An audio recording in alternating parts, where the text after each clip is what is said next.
Kematian Angelin, gadis cantik yang ditemukan telah membusuk di halaman belakang rumahnya pada Rabu 10 Juni, meninggalkan duka yang mendalam bagi masyarakat.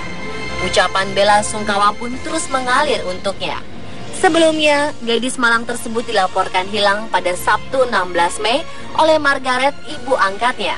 Siapa sangka, Angelin kemudian ditemukan tidak bernyawa dan kondisinya sangat mengenaskan. Polisi sudah menetapkan Agus, mantan pekerja di rumah Angelin, sebagai tersangka. Agus mengaku telah membunuh dan memperkosa Angelin. Meskipun begitu, polisi masih terus melakukan penyidikan karena banyaknya kejanggalan yang ditemukan dalam kasus ini. Ada teori yang mengatakan kalau ibu angkat Angelin, Margaret, terlibat dalam kasus pembunuhan ini. Namun kebenarannya masih harus terus diusut dan diselidiki. Apa saja kejanggalan yang ada dalam kasus Angelin? Berikut On The Spot merangkumnya dalam 7 kejanggalan kasus Angelin.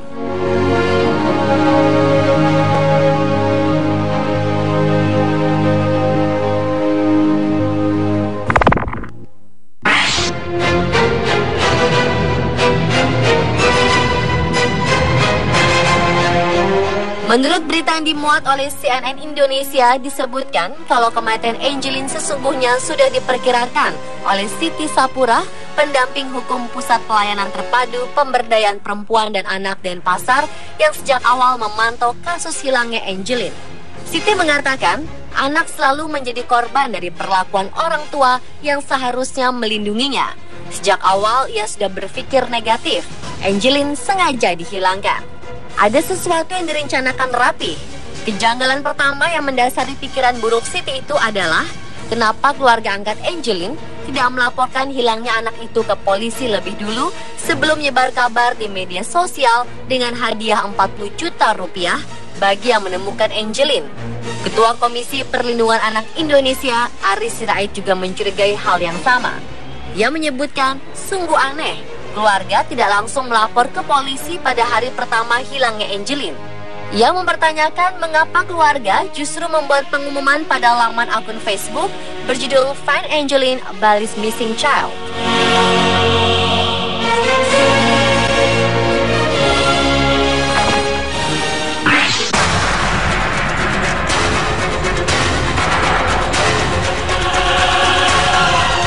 Angelin diduga hilang di halaman rumahnya sendiri pukul 15 waktu Indonesia Tengah pada 16 Mei 2015.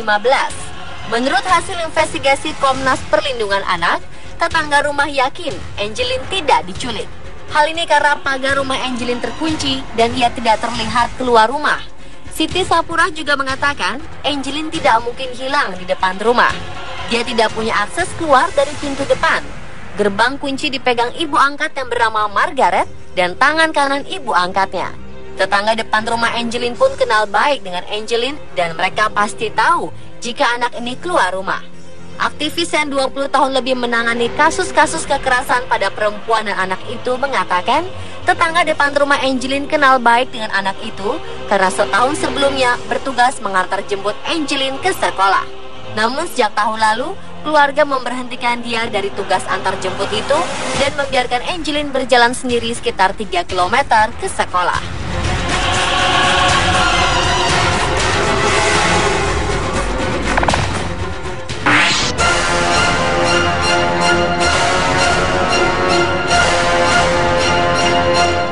Kejanggalan selanjutnya adalah keluarga selalu menghalangi investigasi polisi di rumah mereka. Aris Sirait mengatakan polisi selalu gagal memeriksa kondisi rumah Angelin secara menyeluruh. Polisi hanya memeriksa beberapa ruangan rumah karena dihalang-halangi keluarga. Margaret mengaku terganggu atas pemeriksaan itu. Keluarga juga menghalangi Komnas Anak melihat sebuah kamar rahasia di dekat pekarangan belakang, lokasi penemuan kuburan Angelin. Polisi juga sempat mengeluarkan pernyataan yang sama. Selama masa pencarian Angelin, polisi menganggap keluarga angkatnya tidak kooperatif.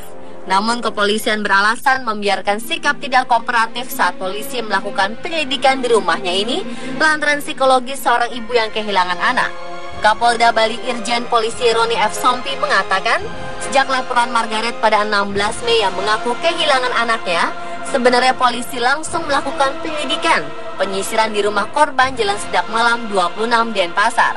Hanya saja diakuinya, petugas tidak bisa maksimal melakukan pencarian bukti dan fakta-fakta di rumah korban, karena belum bisa masuk ke seluruh areal rumah korban yang cukup luas.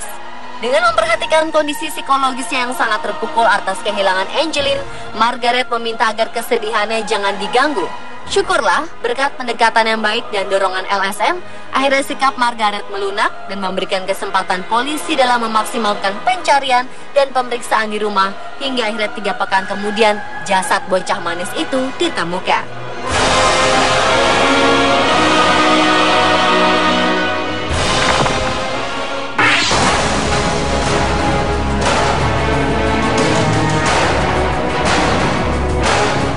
Kejanggalan berlanjut dengan sikap keluarga angkat Angelin yang menolak kedatangan Menteri Pemberdayaan Aparatur Negara dan Reformasi Birokrasi Yudi Krisnandi serta Menteri Pemberdayaan Perempuan dan Perlindungan Anak Yohana Yambise yang ingin menyatakan simpati atas hilangnya Angelin.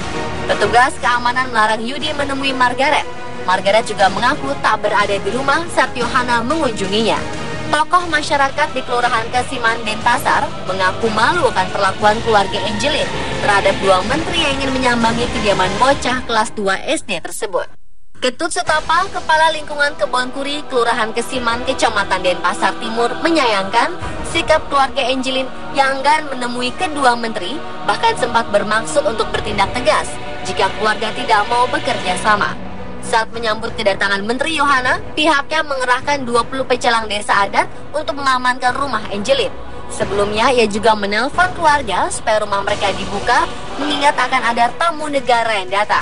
Awalnya Margaret menolak kedatangan menteri, namun setelah dipaksa, ia berjanji siap menerima kedatangan tersebut dengan mengutus seorang anak yang bernama Christine. Tetapi sampai Menteri Yohana datang, Margaret sama sekali tidak terlihat.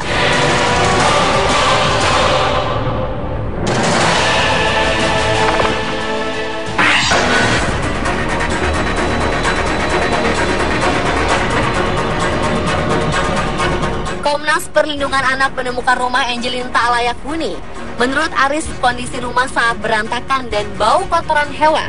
Selain itu, ia curiga karena kasur kamar tidur Margaret yang juga sering dipakai Angelin tidak dibalut spray. Ia mencium bau anyir di kamar itu. Tak hanya pihak KPAI saja menemukan bukti ini, polisi juga menemukan bukti baru terkait perilaku ibu angkatnya yang temperamental, mempekerjakan anaknya sebelum sekolah untuk membersihkan kandang dan memberi makan kandang ayam, sehingga Angelin terlihat tak terurus. Fakta lainnya bahwa Angelin hidup di rumah yang dinyatakan tak layak huni karena bercampur dengan kandang-kandang ayam dan berbau tak sedap. Menurut keterangan guru dan tetangga Angelin, mereka sering melihat bocah itu dalam keadaan lusuh dan bau. Guru juga mengatakan terkadang Angelin meminta makan kepada guru dan selalu datang terlambat ke sekolah.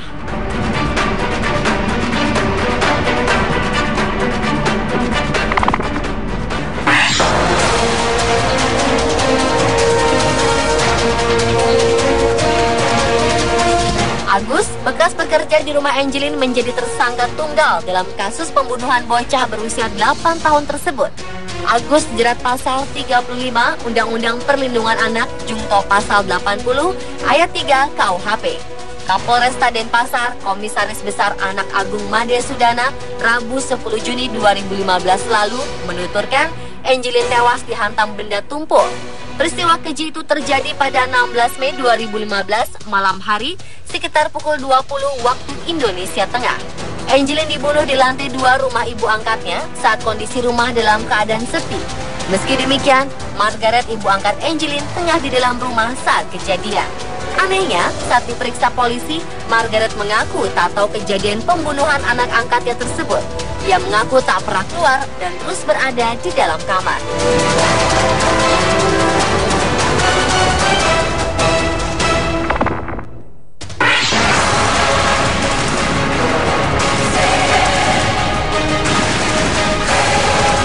Bocah berusia 8 tahun yang hilang sejak 16 Mei 2015 ditemukan dikubur di halaman belakang rumah ibu angkatnya pada Rabu 10 Juni.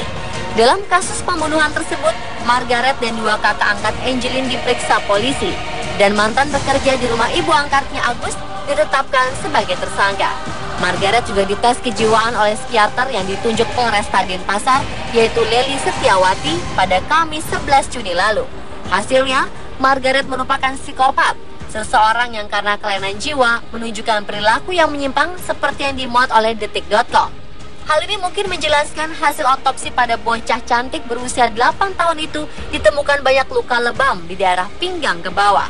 Ada juga luka lebam di dada samping kanan, leher samping kanan, dahi samping kanan, pelipis kanan, dahi samping kiri, batang hidung, pipi kiri atas, pipi kiri bawah telinga, leher samping kanan, dan leher kanan atas bahu.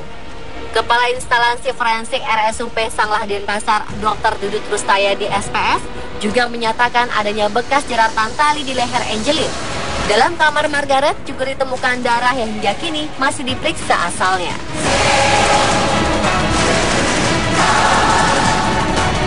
Pemirsa, telah 7 kejanggalan kasus Angelin versi On The Spot.